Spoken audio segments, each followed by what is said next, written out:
بسم اللہ الرحمن الرحیم۔ السلام علیکم ورحمۃ اللہ وبرکاتہ۔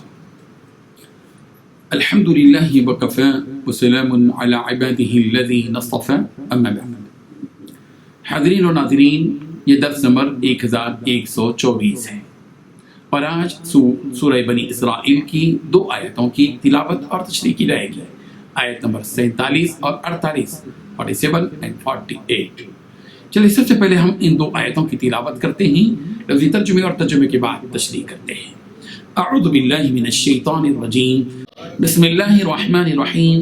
نحن اعلم بما يستمعون به اذ يستمعون الیک واذ هم نجوى اذ يقول الظالمون ان تتبعون الا رجلا مسحورا انظر كيف ضربوا لك الامثال فضلوا فلا يستطيعون سبيلا۔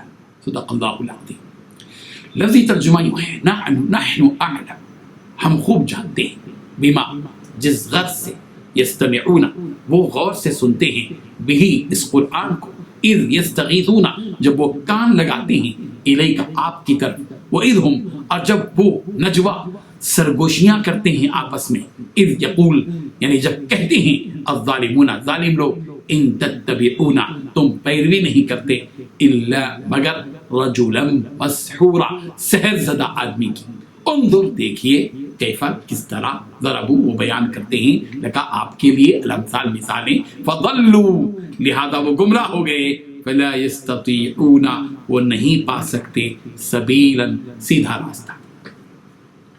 ترجمہ یوں ہے، ہمیں خوب معلوم ہے کہ جب یہ لوگ تمہاری بات کان لگا کر سنتے ہیں تو کس لیے سنتے ہیں، اور جب یہ آپس میں سرگوشیاں کرتے ہیں تو ان باتوں کا بھی ہمیں پورا علم ہے۔ جب یہ ظالم اپنی برادری کے مسلمانوں سے یوں کہتے ہیں کہ تم تو بس ایک ایسے آدمی کے پیچھے چل پڑے ہو جس پر جادو ہو گیا ہے، دیکھو انہوں نے تم پر کیسی کیسی بھکتیاں چست کی ہیں، یہ راہ سے بھٹک چکے ہیں، چنانچہ یہ راستے پر نہیں آ سکتے۔ ان 2 آیتوں میں 6 باتیں بتائی گئی ہیں۔ پہلی بات، ہمیں خوب معلوم ہے کہ جب یہ لوگ تمہاری بات کان لگا کر سنتے ہیں تو کس لیے سنتے ہیں۔ دوسری بات، جب یہ آپس میں سرگوشیاں کرتے ہیں تو ان باتوں کا بھی ہمیں پورا علم ہے۔ تیسری بات، جب یہ ظالم یوں کہتے ہیں کہ تم تو بس ایک ایسے آدمی کے پیچھے چل پڑے ہو جس پر جادو کیا گیا ہے۔ چوتھی بات، دیکھو انہوں نے تم پر کیسی کیسی بھکتیاں کسی ہیں۔ پانچویں بات، یہ راہ سے بھٹک چکے ہیں۔ چھٹی بات، چنانچہ یہ راستے پر نہیں آ سکتے۔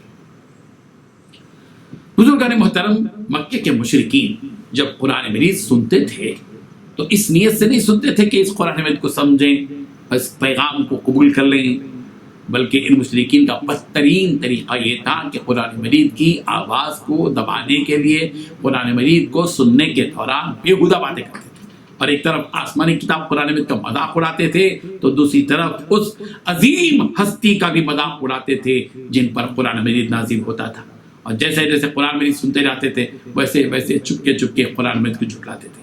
اور اہل مکہ میں سے جن خوش نصیب اور سعادت مند افراد نے دین اسلام کو قبول کر لیا تھا، ان سے مشرکین کہتے تھے کہ تم تو بس ایسے آدمی کا اتباع کرتے ہو جس پر جادو کیا ہوا ہے۔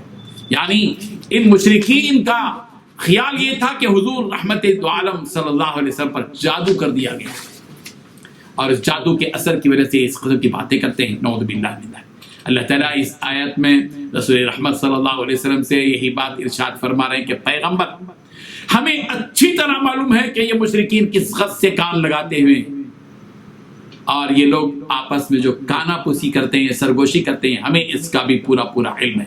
یہ مشرکین آہستہ آہستہ اپنی زبانوں سے رسول رحمت صلی اللہ علیہ وسلم سے یوں کہا کرتے تھے کہ انک رجل مسحور، تم تو جادو کیے ہوئے آدمی ہو، یا یہ کہ تم کاہن ہو، وغیرہ وغیرہ۔ اللہ تعالیٰ رسول رحمت صلی اللہ علیہ وسلم سے خطاب کرتے ہوئے فرما رہے ہیں کہ پیغمبر دیکھیے کہ یہ مشرکین آپ کے لیے کیسے کیسے القاب تجویز کر رہے ہیں، اور آپ کے لیے کیسی کیسی مثالیں دے رہے ہیں۔ کبھی آپ کو شاعر کہتے ہیں، کبھی آپ کو مجنون کہتے ہیں، کبھی یہ کہتے ہیں کہ آپ پر جادو کر دیا گیا ہے۔ ان مشرکین کی حالت یہ ہے کہ لوگ گمراہ ہوئے سیدھے راستے سے بھٹک گئے ہیں، اور اپنی گمراہی کی وجہ سے اب یہ ہدایت اور حق کی طرف آنے والے نہیں ہیں۔ فضلوا فلا يستطيعون سبیلا، یہ لوگ گمراہ ہو گئے اور ہدایت نہیں پا سکیں گے. یہ جملہ مشرکوں کے لیے وعید ہے اور رسول رحمت صلی اللہ علیہ وسلم کے حق میں تسلی ہے.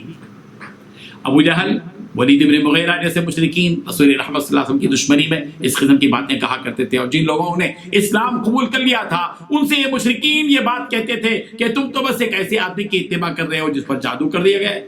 رسول رحمت صلی اللہ علیہ وسلم ان مشرکین سے کہتے تھے کہ اے مکے والو، تم لا الہ الا اللہ کہہ لو تاکہ سارا عرب تمہاری اطاعت اور فرما برداری کر لے. مگر مکے کے مشرکین نے صاف طور پر انکار کر دیا. رسول رحمت صلی اللہ علیہ وسلم کو ساحر بھی کہا گیا، مسحور بھی کہا گیا، یعنی آپ خود جادوگر بھی ہیں کہا گیا، اور آپ کو یہ بھی کہا گیا کہ آپ مسحور ہیں، یعنی آپ پر جادو کر دیا گیا ہے، اور ایسی بھی باتیں کہی گئی. چنانچہ سورہ یونس کی آیت نمبر 2 میں کہا گیا قال الکافرون ان ھذا لساحر مبین، کافروں نے کہا کہ یہ تو کھلا جادوگر ہے. سورہ انبیاء کی آیت نمبر 3 میں بھی اسی قسم کا مضمون وارد ہے. لہیۃ قلوبہم واسروا نجوا الذین ظلموا هل هذا الا بشر مثلکم افتأتون السحر وانتم تبصرون. ان کے دل بالکل غافل ہیں اور ان ظالموں نے چپکے سرگوشیاں کی کہ وہ تم ہی جیسا انسان پھر کیا وجہ ہے جو تم آنکھوں دیکھے جادو میں آ جاتے ہو. اللہ تعالیٰ ہم سب کو پیارے پیغمبر صلی اللہ علیہ وسلم کی عظمت کو اپنے سینوں میں رکھنے کی توفیق عطا فرمائے. وآخر دعوانا ان الحمد للہ رب العالمین.